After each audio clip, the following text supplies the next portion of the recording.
Okay. Bismillah walhamdulillah wa sallallahu ala rasulillah. Okay, we were talking about direction because it's invalid to attribute direction to the Creator. Why? Because we described what we defined. Direction is the comparison between the position of one spatial entity. Entity should be here. One spatial entity with the position of another spatial entity. So how do we know that this cannot be attributed to Allah? A couple of words tell us this very clearly. Position and what? Spatial entity. What do we know about Allah? Allah created all positions, meaning places. Place, position, means what? Place, right? Place, yeah, correct. And place is a what? Creation. Is a creation. So that means Allah Ta'ala must have existed before what? Place existed. Allah existed, is the creator, meaning Allah is the one who brought everything into being other than Himself. Allah is not created. Everything else other than Allah is brought into being, places other than Allah. It's a what? Creation. Allah existed before the places existed. Easy. So I mean Allah existed before the positions existed. And spatial entity, well, spatial entity is something that's what?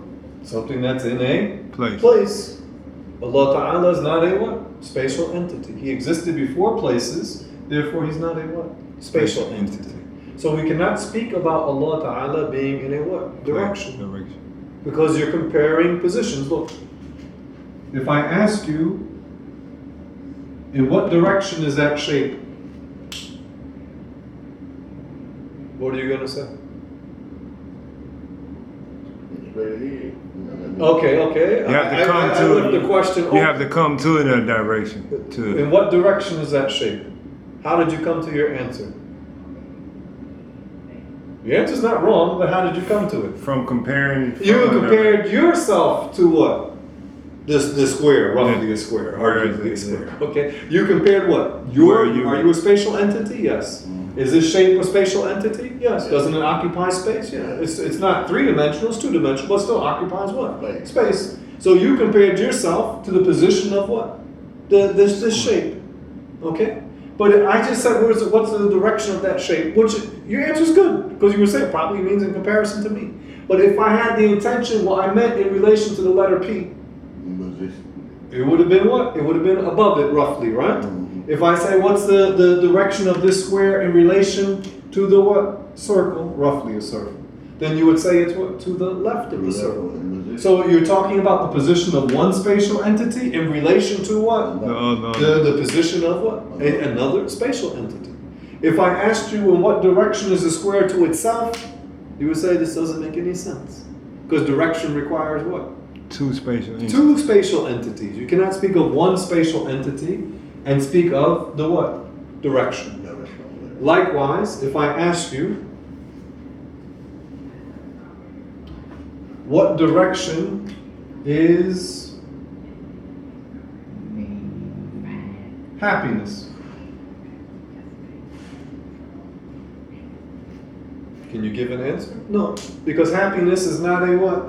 Spatial entity. It's a concept. Yeah, it's not a spatial entity.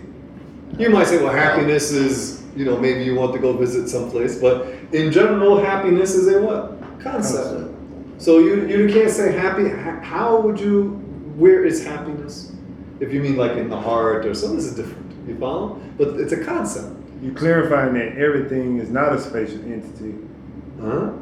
That's when you use the happiness as a concept. Yeah, it's a concept versus a spatial entity. Yeah, no. But that square was a what? Spatial entity. The circle is a what? Spatial entity. The letter P, all the letters are what? Spatial entities. Everything you see is what? Spatial entities. Like these people talk about democracy. Somebody says, what direction is democracy? It's a what? Concept. It's a concept.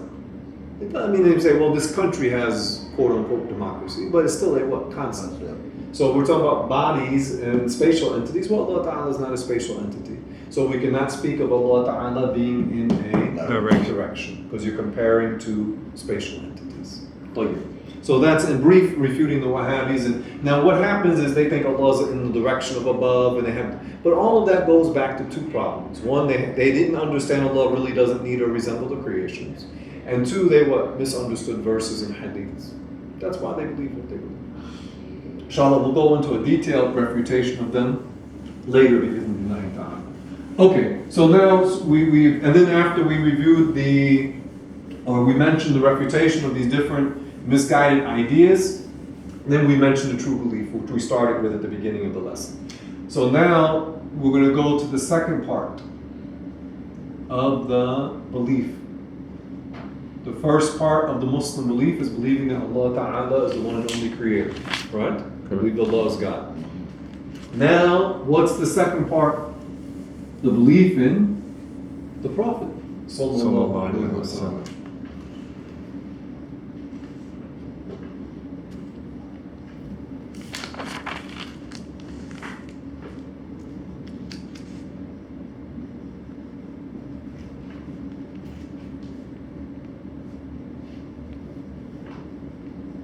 The belief in Prophet Muhammad Sallallahu Alaihi Wasallam.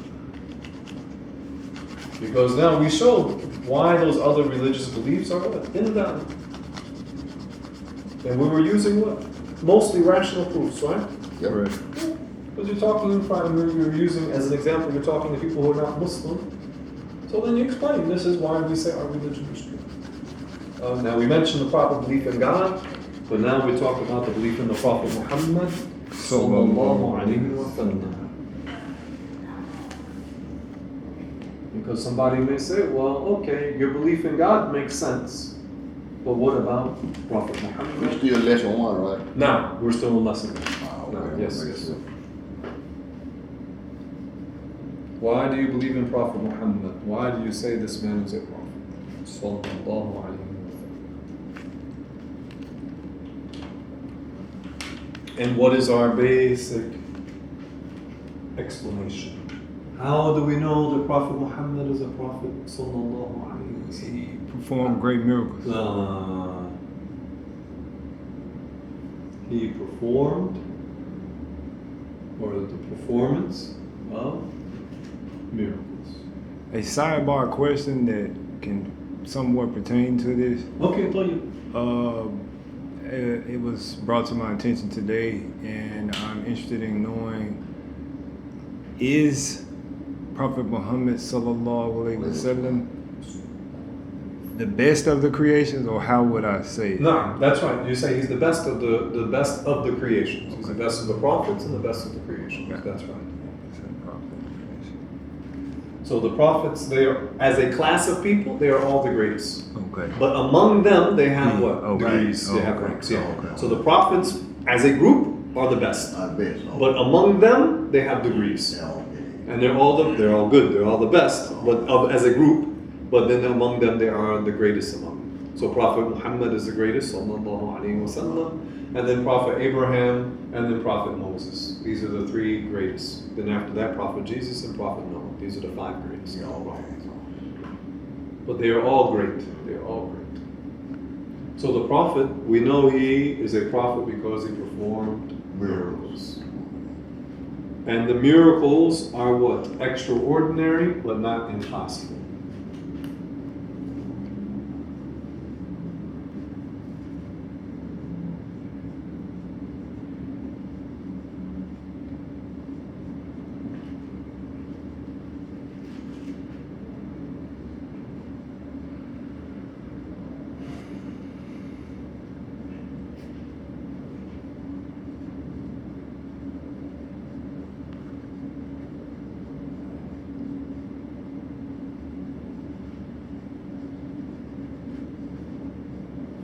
So the miracles are extraordinary, but not rationally impossible.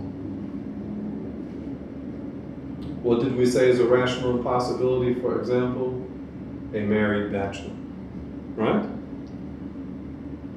Without being a mother of The daughter giving birth to her own mother. Wow. This is a rational, because the statement is a what? Contradiction. The statement is a contradiction.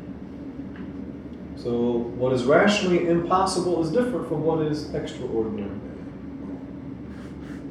And this is where the materialist is one of the big mistakes, I think.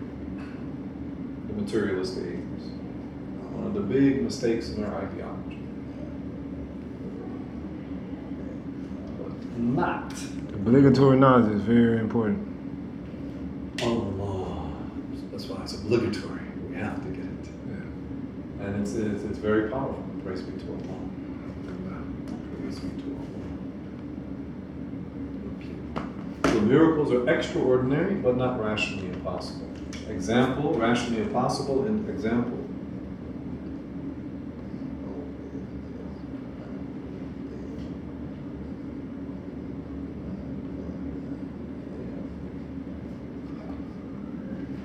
For example, what do we say? A married bachelor. You said what? The daughter giving birth to her mother.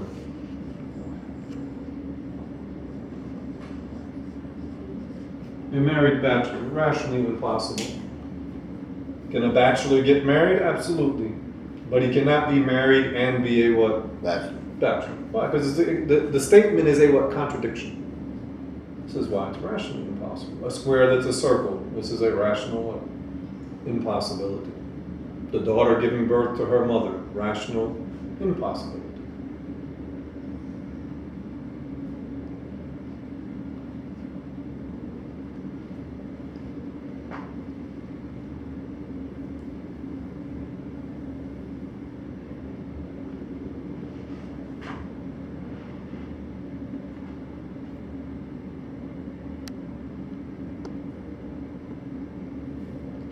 You got it? Okay. So the miracles we said are extraordinary. Like what's an example of the miracles of one of the miracles of the Prophet? Sallallahu Alaihi Wasallam, the water sprang from between his fingers. Is this conceivable to your mind? Yeah. Although we don't expect it to happen because it's contrary to what? The norm. Okay? But you can imagine water could spring from between a person's fingers. Who's the creator? Allah. Allah, if Allah willed for it to happen, it can happen. It's easy for Allah. We know that there's a customary norm, the way things usually happen, but we know that those things themselves, they don't create. So if I release this pen, what do we all expect when I release it? For it to fall. Okay, now they may say, well, that's because of gravity. It may have but still, even the little child who never heard of the word gravity, when you release the pen, what will he do? He will expect it to what? Fall. Why? Because this is what he's recognized by observation. But does it fall by necessity? No. It doesn't have to fall. It's just we expect it to fall because that's the customary norm. You follow?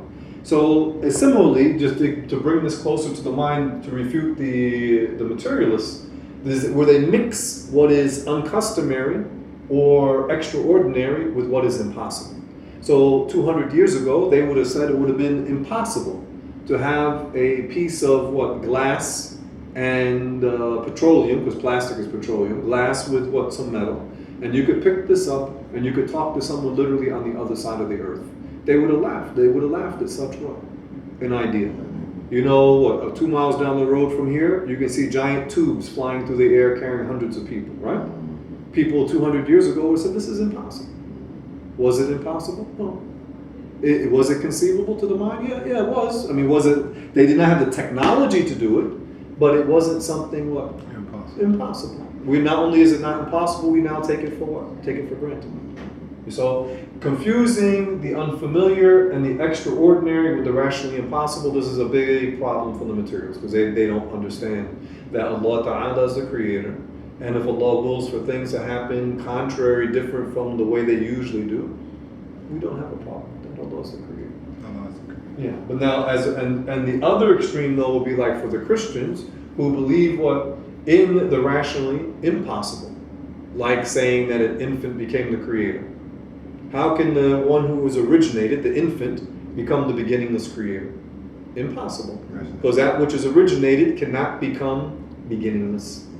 The one that's originated cannot become beginningless. So that's a rational impossibility.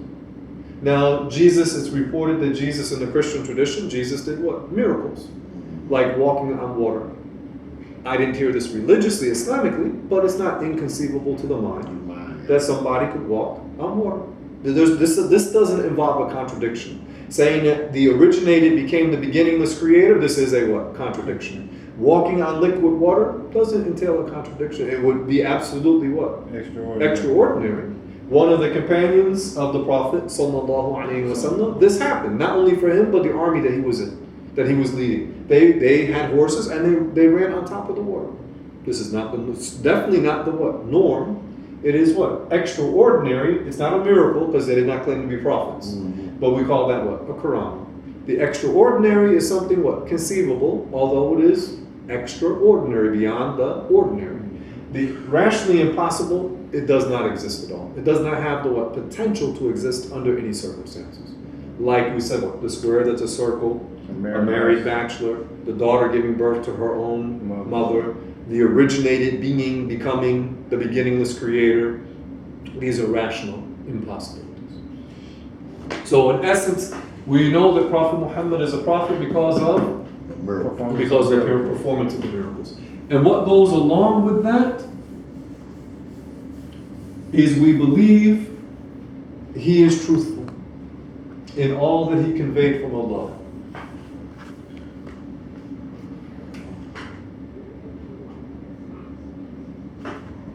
Sallallahu alayhi wa sallam.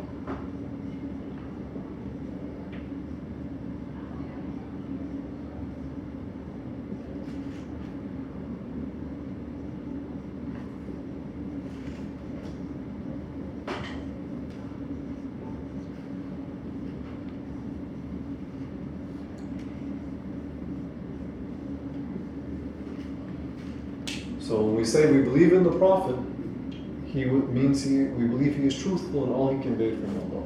And all the prophets are truthful. They don't lie. They don't cheat people. They are men of honor and dignity. They are all intelligent. The prophets have certain attributes.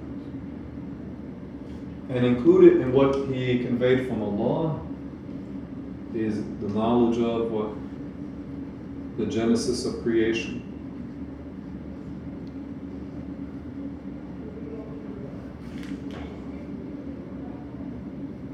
Previous nations, like how do we know the truth about Abraham? How do we know the truth about Moses? How do we know the truth about Jacob? We know that from the revelation. The previous nations he is truthful about. All of this. I mean, he's truthful about everything he conveyed from Allah. So we know about the previous nations. Paradise. We know about what? The futuristic events.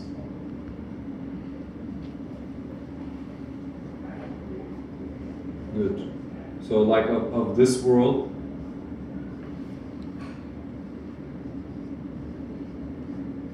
and the what? Afterlife.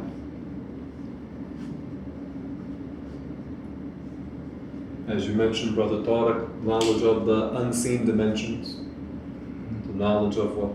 The angels, the jinn, the knowledge of paradise. We don't see paradise. The knowledge of hellfire.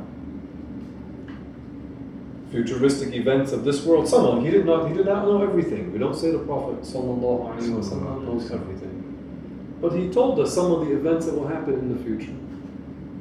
Like the appearance of the guided one, the Mahdi. The appearance of Ad-Dajjal. The return of Jesus. These are things that will happen in what? This life. And now we are living, we said, in the time of prophecy. We see the things, other things he told us. The spread of ignorance in the Muslim world. Yep. The non-Muslims would dominate the Muslims. There will be a lot of corruption, a lot of murder, a lot of killing in the world. All that going on right today. We can witness it. We witness, that's a time of prophecy. We witness it. The spread of homosexuality, the normalization of homosexuality. Men and women imitating each other, men imitating women, women imitating men, like that. All of that, you see that. And this is the spread of fornication and diseases as a result.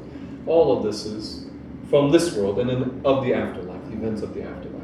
And also, what's critical, we'll talk about this, inshallah, in the next lesson, is about the sacred law. This is critical because this is where a lot of the opponents of Islam, they attack us now. The sacred law. So how do we know about what is right and wrong? In reality, from the what? Sacred law. From the sacred law. Not from our feelings, not from how our parents raised us, not from what the corporate controlled media says.